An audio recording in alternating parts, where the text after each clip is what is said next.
Welcome to Complexity Made Simple. My name is Paul Allen, and the subject of today's video newsletter, well, we're going to take a look. It's a comment from a viewer who's talked about how to optimize your DOE model once you have it. So I'm just going to give you some very simple advice on how to make more money with your DOE model.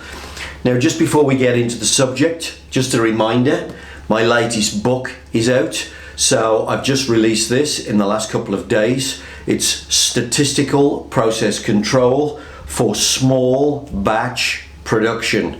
You can get this from lulu.com. I will leave a link in the comments below.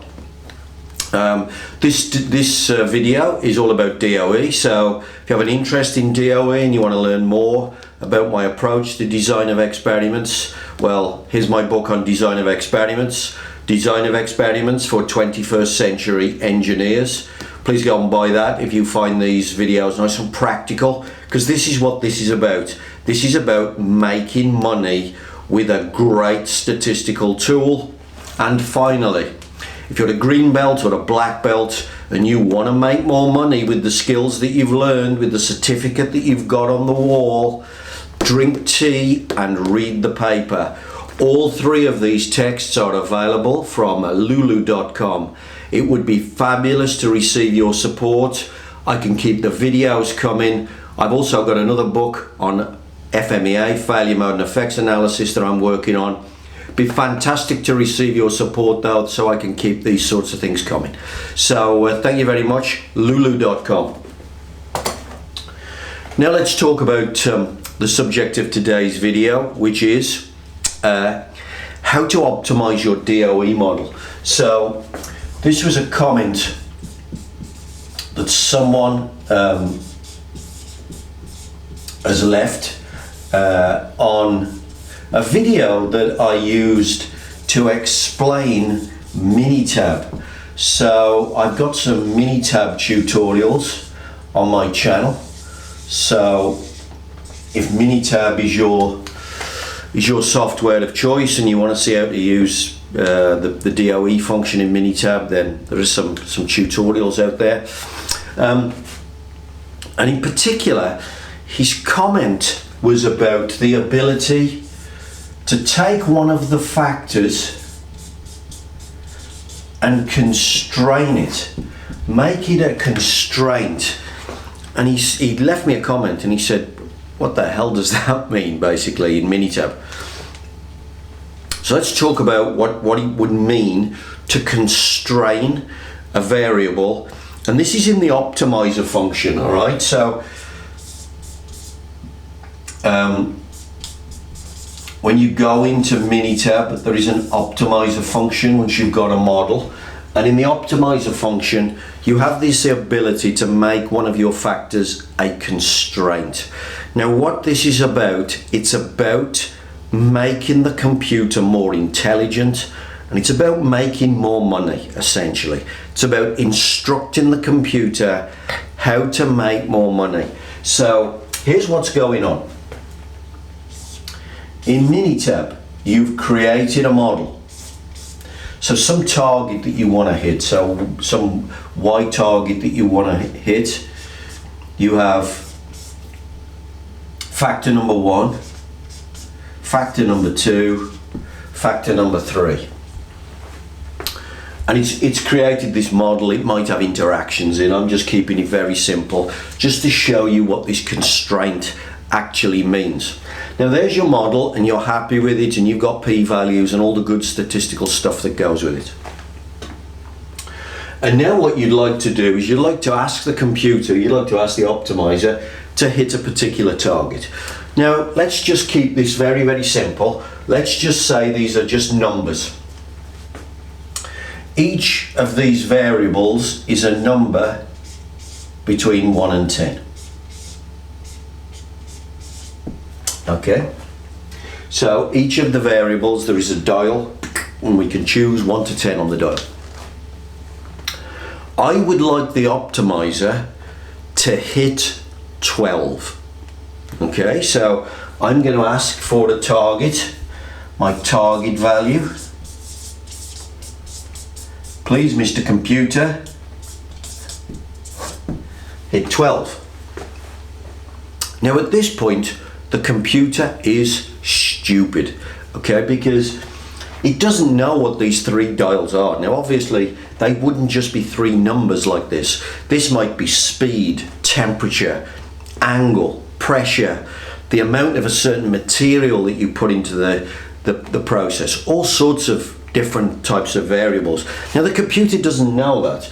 It's just got an equation, and all you've said to it is, please resolve it to 12. So of course it could go, let's have a think, how could it resolve to 12? Let's keep it simple, because I can do this. It could go 4, 4 and 4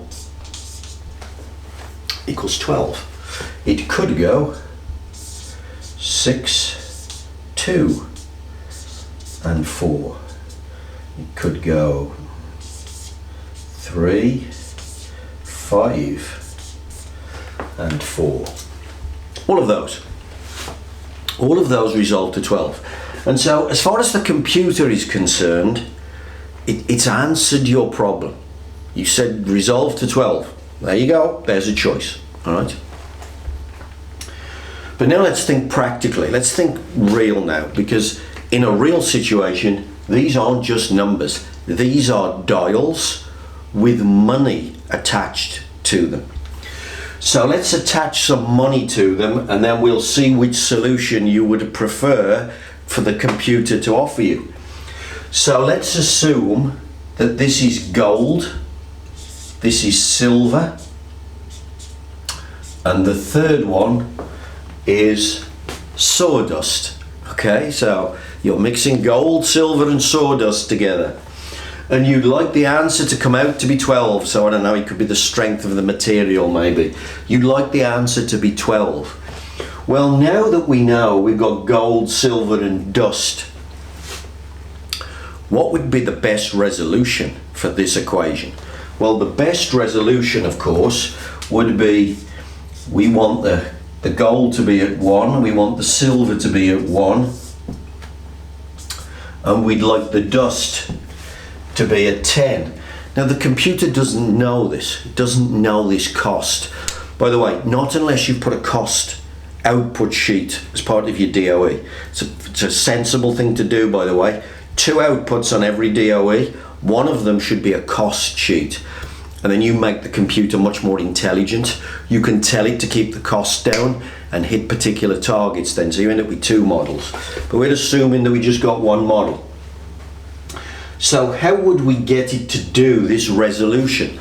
Well, what we would do is we would constrain the gold and we would constrain the silver in the optimizer. Now there's other software that can do this as well. It's a different technique to Minitab, but lots of software offers you this option where you can constrain. So you could actually fix it to 1, for instance, with gold. Or what you could say is, I'll only let you move gold between 1 and 3 because that's the cheap zone that we want to work in. And so you're giving the computer some choice, but you're not allowing it the full design space to find the solution.